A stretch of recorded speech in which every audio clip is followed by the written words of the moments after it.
Good morning मेरे शेरों। मैं मनीष सिंह आज आप लोग के सामने राम सिंह यादव का जो न्यू बुक है उसका सेट नंबर 43 लेके आया हूँ। इसके पहले हम लोग 1 से लेकर 42 तक का वीडियो बना चुके हैं। जो भी भाई बंधुओं को 1 से लेकर 42 तक का वीडियो अगर हमारे चैनल पर जाएँ और वहाँ पे हमारे प्ले लिस्ट से 1 से लेकर 42 तक का वीडियो देख सकते हैं। जो भी नए नए बच्चे हमारे साथ जुड़ रहे हैं, जो भी भाई बंधु हमारे साथ नए जुड़ रहे हैं, उनसे मैं एक ही चीज़ बोलूँगा कि आज वाली क्लास देख ले और इसके बाद जाके हमारी पूरा 1 से लेकर 42 तक का वीडियो जो बना हुआ है प्ले लिस्ट में है, वहाँ शॉर्ट वीडियो वगैरह भी है। कुछ अच्छे अच्छे ट्रिक वगैरह भी बताए गए हैं जो कि आपको केवल आर्मी ही नहीं बल्कि एसएससी वगैरह में भी आपको काम आ सकती हैं। ठीक है, तो मैं वीडियो स्टार्ट करने से पहले सभी लोग से एक चीज़ और बोलना चाहूँगा कि जो भी भाई बंधु हमारे वीडियो के साथ जुड़े हैं वो इस वीडियो को ज़्यादा से ज़्यादा लाइक करें, ज़्यादा से ज़्यादा सब्सक्राइब करें और अपने दोस्तों के पास भी शेयर करें, ताकि अगर आपको इस वीडियो से कोई फ़ायदा हो रही है तो आगे भी चल के किसी और को भी फ़ायदा हो सके। ठीक है, तो चलिए इसी के साथ हम लोग ज़्यादा समय आपका नहीं लेंगे और सेट नंबर 43 से स्टार्ट करेंगे। और एक चीज़ और हम आपको बताना चाहते हैं कि इसके बाद वाली जो भी क्लास आएगी सब वो आपको मतलब कि कहने का मतलब कि लाइव क्लासेज आएंगी। ठीक है, तो जिस भाई एक समय बताई जाएगी, एक शॉर्ट वीडियो के माध्यम से आपको एक मतलब कि मैसेज छोड़ी जाएगी या इसी वीडियो के अंत में आपको बता दिया जाएगा कि कब से वो लाइव क्लास आपका चलने वाला है। जैसे ये 50 सेट खत्म होगा फिर आपका मैथ का चैप्टर वाइज भी आपका स्टार्ट हो जाएगा। तो चलिए सबसे पहले हम लोग स्टार्ट करते हैं। देखिए इस सेट में जो 43 नंबर सेट है, बुक हो चाहे वो जो भी है, उसमें आपको 1 से लेकर 35 तक का क्वेश्चन नहीं दिया है, सीधे 36 से दिया है। ठीक है, तो हम लोग आज 36 से ही स्टार्ट करेंगे। ठीक है, तो 36 नंबर क्वेश्चन। ठीक है, 36 नंबर क्वेश्चन बोल रहा है कि एक चुनाव में अ ब स ने कुल मिलकर 2000 मत प्राप्त किए। यदि ब और स ने मिलकर 1500 और ब और स ने मिलकर 800 मत प्राप्त किए तो अकेला स कितना करेगा। तो देखिए कहने का मतलब है कि आपका अ प्लस ब प्लस स टोटली कितना, टोटली आपको 2000 मत प्राप्त करता है, जिसमें से अ और स, देखिए अ प्लस स ये कितना कर रहे हैं तो आपका 1500 कर रहे हैं। तो अगर इसको हम लोग क्या करते हैं घटा देते हैं तो देखिए ये और ये तो कट गया आपका। ठीक है, तो अकेला यहाँ क्या बचेगा ब, और इसको भी माइनस करेंगे तो क्या होगा 500। ठीक है, आपका क्या हो गया 500। लेकिन अगला भी टर्म दिया है, बोल रहा है कि अ ब और स मिलकर कितना 2000। तो यहाँ से कह रहा है कि ब और स कितना हो रहा है आपका 800 रुपया। ठीक है, 800 मत। तो फिर इसको माइनस करेंगे तो क्या होगा, ये और ये आपका कट गया तो अकेला अ कितना आपका 1200। तो कहने का मतलब है कि देखिए ये अ प्लस ब प्लस स मिलकर कितना आपका 2000 आता है। अ अकेला कितना 1200, ब कितना 500 और स का तो आपसे पूछ ही रहा है तो कितना हो जाएगा। तो 100 बराबर आपसे 2000 माइनस ये कितना हो गया 1700, तो कितना हो गया 300, यानी कि 100 को कितना मत प्राप्त हुआ 300। ठीक है, देखिए ये हम आपको बताने के लिए इस तरीके से चल रहा है। जब आपको ऑलरेडी तीनों का पता है तो यहाँ से सीधे घटा देंगे 500 और फिर सीधे इसी में से घटा देंगे तो 800, दोनों को जोड़ के डायरेक्टली उसमें से घटा देंगे तो हमारा आंसर आ जाएगा। वही प्रोसेस है लेकिन आपको लिख के बताना पड़ा है। ठीक है, तो एग्जामिनेशन हॉल में प्रेजेंस ऑफ माइंड लगा के आप इसको थोड़ा सा जल्दी भी बना सकते हैं। ठीक है, तो देखिए अगला 37 नंबर कर रहा है कि एक्स क्यू गुने एक्स क्यू बटा एक्स के पावर 6 आपको दिया है। तो कहने का मतलब है कि देखिए वो आपसे जानना चाहता है इस सवाल में कि अगर बेस सेम हो तो पावर क्या होता है। ठीक है, तो देखिए 37 नंबर आपको बोल रहा है कि एक्स क्यू गुने एक्स क्यू बटा एक्स के पावर 6 आपको दिया। ठीक है, तो जब भी मल्टीप्लाई में देखिए एक चीज़ जान लीजिए, जब भी मल्टीप्लाई में बेस सेम हो तो पावर जुड़ जाता है मल्टीप्लाई में, लेकिन डिवाइड में पावर क्या होता है घट जाता है। तो हम लोग क्या करेंगे देखिए 3 + 3 और बटा में एक्स के पावर 6, तो ये क्या हो जाएगा एक्स के पावर 6 बटा एक्स के पावर 6 पूरा कट गया तो क्या हो गया 1 हो गया। ठीक है, क्या हो गया 1 हो गया। आगे चलिए बोल रहा है कि 38 नंबर सवाल बोल रहा है कि 81 बटा 0.09 बराबर आपसे वाट पूछ रहा है। तो हम लोग देख रहे हैं कि यहाँ दशमलव जो है 2 अंक के पहले है, तो हम लोग क्या करेंगे कि यहाँ पे लिख सकते हैं 81 गुने 100/9 लिख सकते हैं।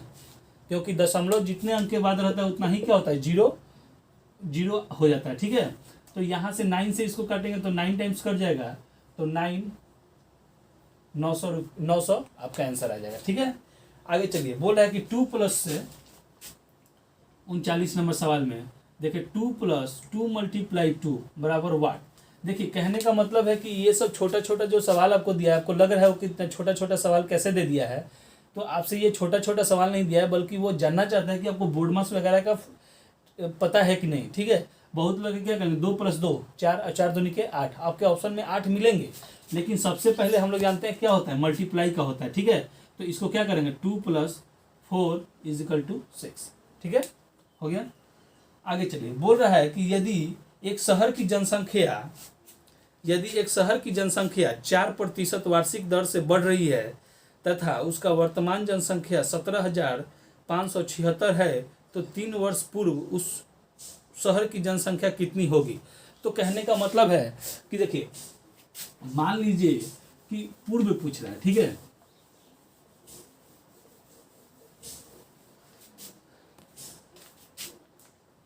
Question number 40। ठीक है, बोल रहा है कि मान लीजिए कि पूर्व संख्या हम x मान लिए और ये 3 वर्ष तक 4% के हिसाब से बढ़ रहा है, तो कितना होगा, 104 हो जाएगा। कितना हो जाएगा, 104 हो जाएगा। तो कितना हो जा रहा है आपका, कितना 17,776। तो इसी x का वैल्यू आपको निकाल देना है। ठीक है, 76 गुने 100 बटा 104 गुने 100 बटा 104 गुने 100 बटा 104। ठीक है, तो अब अगर इसको इससे करते हैं तो 169 आ गया। ठीक है, तो डायरेक्टली अब क्या कीजिएगा, अब गुना भागा अपना कर लीजिएगा, 69 0 0 0 0 0 बटा 140 इसको आप काटिएगा तो आपका आंसर आ जाएगा 15,625। ठीक है, कितना गया, 15,625। आगे बढ़े। बोल रहा है कि यदि किसी समीकरण के मूल्यों का योग 6 तथा गुणनफल 16 है तो द्विघात समीकरण क्या होगा। देखिए आप इसको एक तरीके से ऑप्शन से भी बना सकते हैं। देखिए कह रहा है कि अल्फा प्लस बीटा बराबर आपसे 6 दिया है। ठीक है, और ये अल्फा गुने बीटा बराबर आपका 16 दिया है। तो समीकरण एक आपका देखिए x square minus 6x minus 16। ठीक है, और बी में आपको दिया है x square plus 6x minus 16, और सी में आपको दिया है एक्स स्क्वायर माइनस 6x और प्लस आपका 16। ठीक है, तो हम लोग जानते हैं कि इसका फॉर्मूला क्या होता है, माइनस बी बटा ए, और इसका क्या होता है, सी बटा ए होता है। ठीक है, तो हमारा एक देखिए यहाँ अगर माइनस माइनस लेंगे तो प्लस आना चाहिए। ठीक है, तो हमारा क्या आ रहा है, एक ही ऑप्शन ऐसा है जो कि प्लस के वैल्यू में आ रहा है। देखिए सी यहाँ अल्फा गुने बीटा, ये अल्फा गुने बीटा का वैल्यू होता है। ठीक है, ये जो वैल्यू होता है अल्फा गुने बीटा का होता है, और ये अल्फा प्लस आपका बीटा का वैल्यू होता है। ठीक है, तो ए का वैल्यू यहाँ बी और सी का वैल्यू होता है, तो सी बटा ए यानी कि 16 बटा 1 करेंगे तो क्या आएगा, 16 आएगा। पॉजिटिव में आपका आना चाहिए, और यहाँ से आपका कितना आना चाहिए, निगेटिव में आना चाहिए, तो यहाँ से निगेटिव में भी है बी का वैल्यू, तो आपका ऑप्शन क्या हो जाएगा, सी करेक्ट हो जाएगा। ठीक है, तो थोड़ा सा प्रेजेंस ऑफ माइंड लगा के आप यहाँ से भी बना सकते हैं। या देखिए अगर समीकरण आप तैयार भी करना चाहते हैं तो आप यहाँ से लिख सकते हैं कि x square plus alpha beta x, ठीक है, प्लस अल्फा गुने बीटा बराबर 0। तो एक्स का वैल्यू तो आपका एक्स हो गया, प्लस यहाँ से आपका क्या है 6 है, तो यहाँ से माइनस बी बटा क्या होता है, माइनस बी बटा ए होता है। ठीक है, तो आप क्या करेंगे, माइनस 6x लिख देंगे, अब प्लस में आपका क्या होता है सी बटा ए होता है, पॉजिटिव में होता है, तो पॉजिटिव में हम ले लिए, तो यहाँ से क्या हो गया x square minus 6x plus 16 बराबर 0। आपका इस तरीके से भी बन गया। ठीक है, आप जैसे भी बना ले, दोनों तरीका आपका बता दिया गया। ठीक है, 42 नंबर, अगर 3x प्लस 17 इजिकल टू 32 तो x का वैल्यू क्या होगा। ठीक है, तो थोड़ा सा ये बहुत सिंपल सवाल हो गया।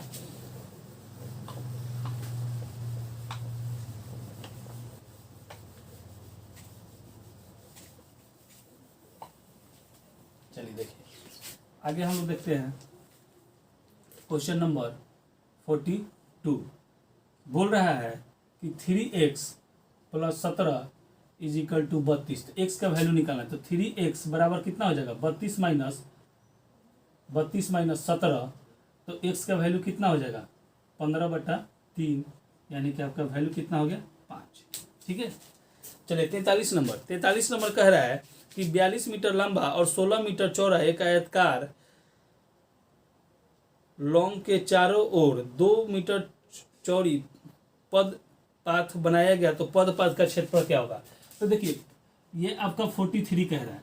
मान के चलिए कि ये आपका एक क्षेत्र मतलब कि है A B C D, मान लीजिए आपका इसका लंबाई दे रहा है 24, मान लीजिए कि ये 24 और ये आपका 16 दे रहा है, और बोल रहा है कि इसके चारों तरफ इसको P Q R S मान लीजिए। क्या कह रहा है कि 2-2 मीटर, क्या बोल रहा है 2-2 मीटर का, चारों तरफ 2-2 मीटर का वो ये किया है। ठीक है, तो कहने का मतलब है कि देखिए अगर सबसे पहले हम बाहर का क्षेत्रफल निकाल लें और फिर अंदर का क्षेत्रफल निकाल लें, ठीक है, तो आपका कहने का मतलब है कि देखिए तो ए बी बराबर आपको कितना दिया है 24, ठीक है, और बी सी बराबर आपको कितना दिया है 16 दिया है। ठीक है, उसी तरीके से आप यहाँ से पी क्यू, देखिए पी क्यू निकालने के लिए आप क्या करेंगे, देखिए ए बी के क्या है समानांतर है, लेकिन ये क्या हो रहा है 2 इधर बढ़ रहा है 2 इधर भी बढ़ रहा है, तो हम लोग क्या करेंगे 2+2 कर लेंगे, तो कितना हो जाएगा ये आपका 28 हो गया। ठीक है, उसी तरीके से आपको क्यू आर भी निकाल लेंगे। क्यू आर निकालने के लिए क्या करेंगे 16 आपका दिया हुआ है, 2 इधर बढ़ रहा है 2 इधर बढ़ रहा है। ठीक है, तो इसमें 2 क्या करेंगे जोड़ देंगे, तो 16×4 आपका कितना हो गया 20 हो गया, यानी कि आपका ये बाहर वाला 28 हो गया और ये आपका कितना हो गया 20 हो गया। ठीक है, तो कहने का मतलब कि आयत का आप यहाँ से क्षेत्रफल अगर निकालेंगे, ठीक है, तो क्या हो जाएगा कि पी क्यू आर एस का क्षेत्रफल minus A B C D का आप यहाँ से क्या करें क्षेत्रफल निकाल लें। तो हम लोग जानते हैं कि इसका क्षेत्रफल बराबर क्या होता है कि लंबाई गुने चौड़ाई होता है, लंबाई गुने चौड़ाई होता है। ठीक है, आयतकार का जो क्षेत्रफल होता है वो क्या होता है लंबाई गुने चौड़ाई। तो यहाँ लंबाई गुने चौड़ाई क्या दिया है, देखिए पी क्यू आर का आपका 28×20 माइनस इसका कितना हो गया 24×16। ठीक है, अब आप इसको मल्टीप्लाई यहाँ कर लीजिए, तो आपको कितना आ गया 560 माइनस 24 में 16 से गुना करेंगे तो 384, और दोनों को घटा देंगे तो कितना आएगा 176। आपका आंसर कितना हो जाएगा 176 वर्ग मीटर। ठीक है, 176 वर्ग मीटर। ठीक है, देख लिए आराम से। जब भी इस टाइप का सवाल आपको आए, जितना देखिए अब इधर भी 2 बढ़ रहा है तो इधर भी तो 2 बढ़ रहा है। ठीक है, तो दोनों मिलकर कितना बढ़ रहा है 4, इधर भी 2 बढ़ रहा है तो इधर भी क्या बढ़ रहा है 2 बढ़ रहा है, तो दोनों मिलकर कितना बढ़ रहा है 4। ठीक है, इस तरीके से बना लेंगे। आगे बढ़िए, बोला है 44 नंबर 25 20 15 10 5 0, एक सीक्वेंस दिया हुआ है और आपसे बोल रहा है कि अगला टर्म क्या होगा। ठीक है, आपसे पूछ रहा है कि अगला टर्म क्या होगा। तो अगला टर्म निकालने के लिए हम लोग देखेंगे कि उस सीरीज में क्या काम कर रहा है। ठीक है,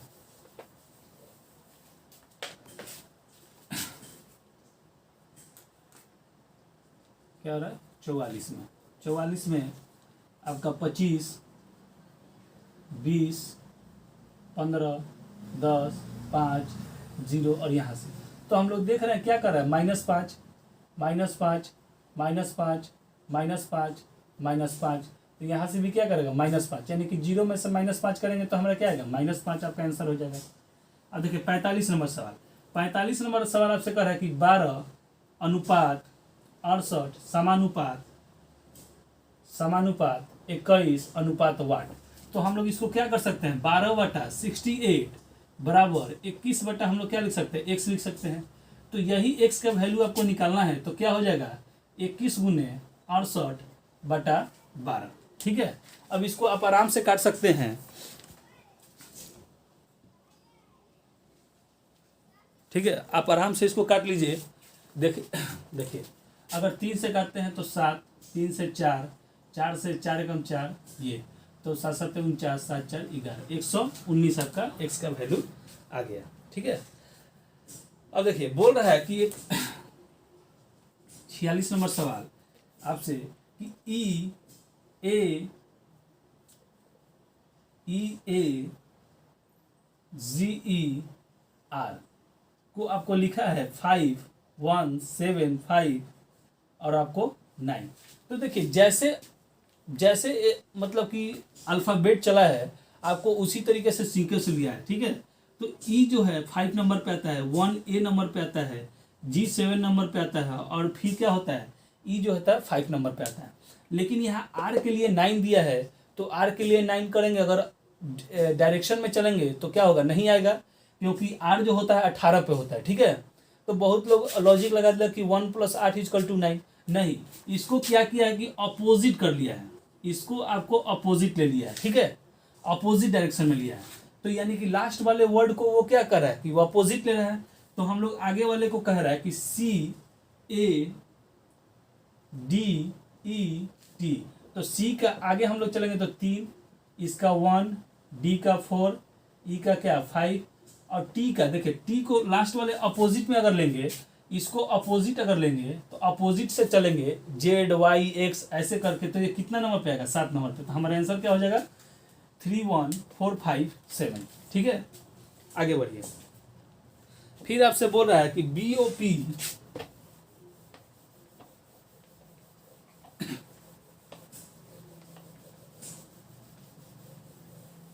देखिए, अब आपसे बोल रहा है कि BOP 48 नंबर सवाल, BOP, DPN, FQLHRJ। तो देखिए यहाँ से यहाँ ये फर्स्ट टर्म क्या कर रहा है +2, फिर +2, फिर +2, तो हम लोग भी क्या करेंगे यहाँ तक +2 करेंगे, तो H 8 क्या होता है, H 8 पे आता है, तो जोड़ देंगे तो 10, तो 10 पे कौन आता है, J आता है। ठीक है, क्या आता है, J आता है। ठीक है, अब देखिए ये आपका बीच वाला एक एक करके टर्म चला है। ठीक है, क्या करके +1 +1 +1, तो यहाँ से यहाँ तक जाने के लिए क्या करेगा +1 करेगा। ठीक है, तो आर के बाद क्या आएगा 8 18 19, तो क्या हो जाएगा एस हो जाएगा। ठीक है, JS। ऑप्शन में देखेंगे कि JS है कि नहीं है। ठीक है, तो अगला देखेंगे P, तो अब ऐसे अपोजिट लगा J से यहाँ L जाने के लिए क्या क्या है +2। ठीक है, यानी कि आप ऐसे कीजिए, अगर सीधा चल रहे हैं तो यहाँ से आपको क्या होगा -2, यहाँ से यहाँ -2, यहाँ से यहाँ -2, तो यहाँ से यहाँ जाने के लिए हम लोग क्या करेंगे -2 करेंगे, तो J के 10 -8, तो हम लोग क्या आ जाएगा H आ जाएगा आपका। ठीक है, तो H, तो आपका आंसर क्या होगा JSH। ठीक है, JSH, यानी कि पहला टर्म +2 का चला है, दूसरा टर्म +1 का चला है और तीसरा जो टर्म चला है -2 का चला है। ठीक है, आगे चलिए। बोल रहा है कि चीन 49 नंबर सवाल। ठीक है, चीन क्या दिया है युआन, तो आपसे पूछ रहा है कि जापान का, जापान तो आपका मुद्रा पूछ लिया है, तो चीन का युआन, तो जापान का क्या होता है येन होता है, जापान का आपका येन। ठीक है, अब देखिए चलिए 50 नंबर सवाल बोल रहा है कि सक्षम ने अपनी मित्र से निधि का परिचय कराते हुए कहा कि वह मेरे पिता की पत्नी का एकमात्र पुत्र की पुत्री है, तो सक्षम का निधि से क्या संबंध है। एक आराम से समझ लीजिए, मान के चलिए कि ये आपका सक्षम है। ठीक है, और ये निधि का परिचय अपने दोस्त के साथ दे रहा है, और ये बोल रहा है कि निधि जो है वह कह रहा है कि मेरे पिता की पत्नी, ठीक है, इसके पिता, ठीक है, इसके पिता और इनकी ये पत्नी, ठीक है, क्या हुआ यहाँ पे पत्नी, तो बताइए सक्षम की ये क्या लगी, माँ लगी। ठीक है, क्या लगी, माँ। तो बोल रहा है कि पत्नी के एकमात्र पुत्र, ये क्या है, इसके लिए क्या हुआ, पुत्र हुआ, पुत्र की पुत्री है, तो निधि ये क्या है, पुत्री है, क्या हुई, पुत्री यानी सक्षम, इसकी एकमात्र बेटा माने पुत्र, एकमात्र बेटा कौन है? सक्षम है। और बोल रहा है कि उस बेटे का पुत्र कौन है? निधि है। ठीक है, पुत्री कौन है? निधि है। तो सक्षम का निधि से क्या संबंध है? तो कहने का मतलब है कि देखिए, अब निधि का सक्षम क्या लगा? निधि कहने का मतलब कि इसकी ये पुत्री है, तो अब इसके ये क्या लगा? तो निधि तो क्या लगा? ठीक है, पिता। ठीक है, क्या लगा? पिता। निधि के साथ इसका क्या संबंध है? तो पिता का संबंध है। तो आपने आराम से देख लिया कि सक्षम के पिता की पत्नी, ठीक है, पत्नी, तो सक्षम की ये क्या लगी? माता लगी। अब बोल रहे हैं कि इसी का इकलौता पुत्र सक्षम है और इसकी पुत्री निधि है। ठीक है, तो निधि से सक्षम का क्या संबंध है? तो निधि के सक्षम क्या लगा? पिता लगा। ठीक है, आराम से समझ गए। तो देखिए, इस तरीके से हम लोग 43 नंबर सेट का भी पूरा का पूरा क्वेश्चन एक्सप्लेन करके समझ लिए, आपको बता भी दिए। जिस भाई बंधुओं को अगर लग रहा हो अभी भी कि कोई परेशानी आ रही है, वो हमें मैसेज कर सकते हैं, कमेंट कर सकते हैं कि अभी भी कोई परेशानी आ रही है। ठीक है, और एक चीज़ और हम बताना चाहेंगे आप लोगों के लिए कि थोड़ा सा अभी एग्जामिनेशन टाइम का समय चल रहा है, इसीलिए वीडियो थोड़ा लेट आ गया, लेकिन अब एग्ज़ाम ख़त्म ही होने वाला है, अब लगातार आपको वीडियो आएगी। ठीक है, तो आप लोग थोड़ा सा एक चीज़ और करें कि ज़्यादा से ज़्यादा लोगों को थोड़ा जुड़े, कि थोड़ा मेरा भी मनोबल क्या हो रहा है, बढ़ा रहे, और आप लोगों के साथ जोश के साथ मैं भी जुड़ा रहूं और आप लोग को भी पढ़ाने में मुझे थोड़ा मज़ा आए। ठीक है, चलिए, हमारे वीडियो के साथ जुड़ने के लिए सभी लोगों को बहुत बहुत धन्यवाद।